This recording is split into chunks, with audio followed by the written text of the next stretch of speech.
Well, I'm here again with my good friend Rich Norton, coming to us from the field today. How you doing today, Rich? Excellent, excellent. Ready to make it happen.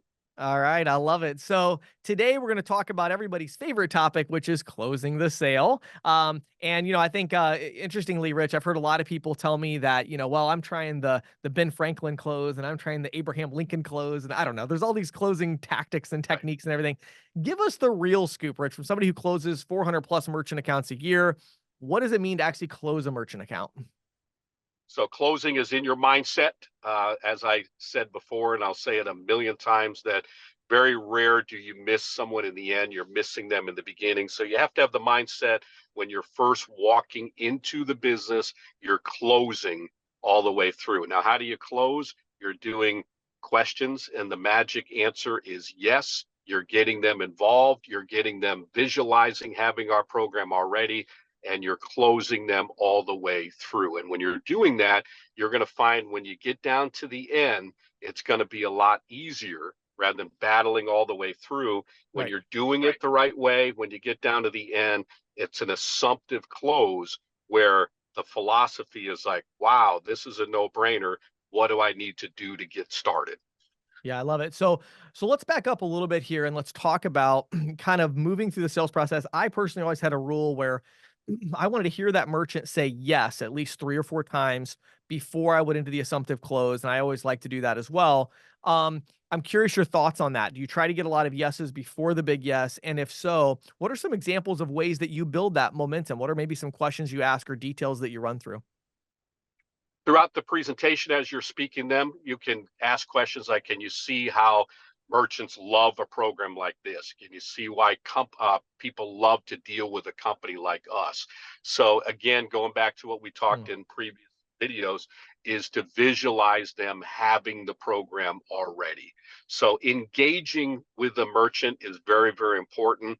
Again, having control, asking them a lot of questions. And when you ask them the questions, the art of listening is very important. So mm, you have to show that you're right tuned in with them, because what happens, especially when we're brand new, we'll present somebody and then we're thinking about the next thing to say while we're asking them a question and we didn't even listen to what they said. So it's yeah. very important to listen to the merchant and find out what their needs are. Keep going, get them engaged in what you're doing. No long drawn out presentations. Know when you've gotten to the point, and now it's time to move on and close the merchant. Yeah, I think a lot of times, Rich, people try to move forward in the sales process, and it's almost like they're driving their car blindfolded. And they have no data, they have no information, and they're literally just presenting their program with no regard for what the merchant has said, either because they didn't ask any questions and the merchant hasn't said anything. Well, that happens a lot. Or as you said, the merchant is talking and they're thinking about right what they're going to say next. I really enjoyed. I think it's Chris Voss, the one that he wrote the book on Never Split the Difference. But he has a master class, and one of the things he talked about was that active listening, mirroring. When someone says, and I do this all the time now, when someone says, yeah, we've had a lot of issues with our payment processing company, and I'll say a lot of issues, and they'll say, Yes, oh yeah, they just ripped us off. They ripped you off.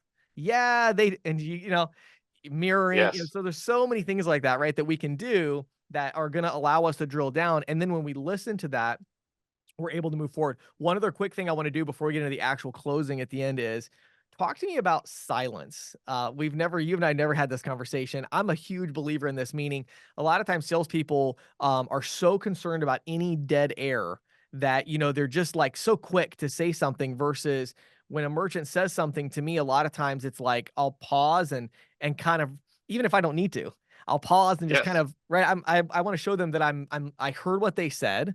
I'm listening to it. What are your thoughts on this? Do you use this tactic as well? Yeah, I love that. So if they bring something up, you're basically showing them that, hey, I'm really interested in what you're saying, or that's a good point that you're making. So make a pause, take a pause right there, and then compliment them. That's, I'll tell you what, I've been doing this for a long time, and man, that's a great point. That is a fantastic point. And you Yeah. can maybe get them to elaborate. Tell me why that's important to you. Yeah, I And love now it. you get them talking about their pain points. Yep. So we're complimenting them. We're not feeling rushed, but we're staying on point. So we get through this Yes. process. We've gotten them to agree that hey, this program, they can understand why it's been so popular. Things like those types of questions. What do you do at the end to transition? You're like, okay, I think I got them. What do you do to transition into this final process to get them started? Yes, this is important, very important, because here's what happens. A representative can give this great dynamic presentation, and then they get all nervous at the end because they want to write that merchant up. And it's like in their mind, they may, speaking of silence, right? They may say, well, gosh, I hope they say yes. I hope they say yes. Where you don't want to be at that level right there because you've taken an Right. assumptive approach all the way through. So, what I do when I get down to the end, I'm presenting everything. We're right down to the end. And I'll make a statement. I'll say, like, now you can see why my job is so easy. Smiling, my head is up and down. My job is so easy. At this point, everybody says to me, they're like, Rich, this is obviously a no brainer. What do I need to do to take advantage of this today? So, what I'm doing is I'm planting the seeds right there. And Yeah. then, what I like to do, because you have to put yourself in a merchant's frame of mind also, because they're thinking, like, at this point, how is this going to be hard? Is it difficult? This is that eliminating the Right. objections before they come. So here's what you're going to do. You're going to give a little summary. This is the visualizing of everything that's going to happen. You're going to give a summary of what's going to happen. So here's what's going to happen, Mr. Joe Merchant. Today is Thursday. The equipment's going to get here by early next week. Now, whether you're presenting it or you have the office do it, come in and set it up. But I walk them through. We're going to come in, set it up. We're going to show you how to use it. We're actually going to assist you in getting rid of who you currently have right now. So the thoughts that's in their mind, rather than Mm, them thinking that this is going to be too hard, what do I do with this? So I'm eliminating all those objections and I'm showing them how easy this is going to be. So I'm giving a brief summary. Today's Thursday. You're going to get the equipment. We're going to walk you through setting it up. We're going to show you how to use it. We're going to assist you in getting rid of who you currently have. And a lot of times they'll stop. Oh, you guys do that? Yep, we'll handle all that for you. And at this point, everybody says, what do I got to do to get this going? I'm sure you're probably thinking the same way. Now I'm getting into the yes questions. Uh, all I'm going to need from you guys is a check. You write void, copy of the driver's license. Do you want everything to go into the same bank account that you're using right now? Yes, we do. Is it a business account? Yes, it is. All right. All I'm going to need is a check. I can take a picture of it if you prefer, or if you want to make a copy of it, which works better for you, also known as the which pitch right there, mhm. visualizing it, right? So what I'm going to do is just and keep it simple. Don't make this a long drawn out thing. Don't say I'm going to fill out the contract right now, and it's got none of that part, right? I'm just going to fill out the information. Just takes a couple minutes. We're going to get everything going, and then we'll come in and we'll set everything up for you. Yeah, I love it, and I think, yeah, I think there's certain words, right, that we wanna remove from our vocabulary. Contract is one of those Yes, words. There's a lot of people that I've sold, no, no, no, we don't say that, yes, so that right, there's certain keywords that we want to avoid. yes, One of the other interesting ones that I always, found was a negative was social security number.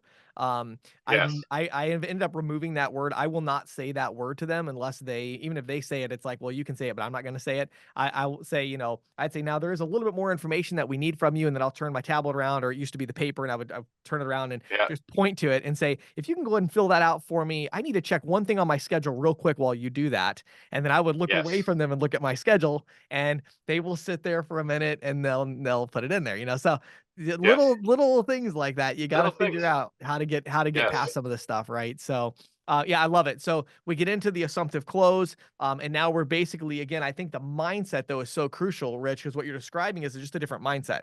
You know, you should get them to the point where when you're getting ready to close per se, you're not thinking to yourself, I wonder if they're going to move forward. You're thinking, this is obviously a good program for them. I believe this is the right decision for the merchant. And so now I'm just going to help them get signed up. yes, I'm just going to work through the details, and I want to make sure that what I always tell people is I say, I want to take some notes down here because I definitely want to make sure that you get a great experience. So let me start putting some information here to make sure I have everything right. Just take me a couple of minutes. How do you spell your last name? And Yes. right, or I'll say, what's the legal name of the business? And so I find getting that, just that first little question. I love what you do, which is the check. Just need to copy the check and the Yeah. driver's license. You got to start somewhere small. I don't think you want to say something like, well, that's all the information I have for you today. What do you think? It's like, Yeah. so Exactly. you're going to zoom way out, and they're going to say, well, I think I need to think about it. Whereas instead you just go right Exactly. into something small. What's the legal name of the business? I just need to copy the check, those types of things. And I love the alternate advance, or as you call it, the which pitch, the yes or yes, which would work better for you. So all that's fantastic. Rich, for those agents that are resonating with this content, they're like, wow, I want to know how to actually go into the merchant and do that, because there's a lot more to it. And they want to work personally with you and your team. What would you tell them? Where would you send them to learn more? Yes, give me a call. I'll speak with you. People say that, you're too busy, and just call me, text me. Phone number for me, 904-434-4635, or you can email at payrock, Payroc, Rich Norton at gmail.com. We're having incredible success all around the country. You'll find with me, I'm very transparent. You can talk to any one of our representatives, whether they've been here for a month, whether they've been here for 20 plus years, and you'll hear some wonderful testimonies, some life-changing events that are happening in people's lives. And I'm glad to be part of that. That's, again, where my passion lies, is to help people become rock stars in this industry. Love it. Rich, it's always such a pleasure speaking with you. Wish you great success as you get out there in the field today. Thank you for all you do. Appreciate you.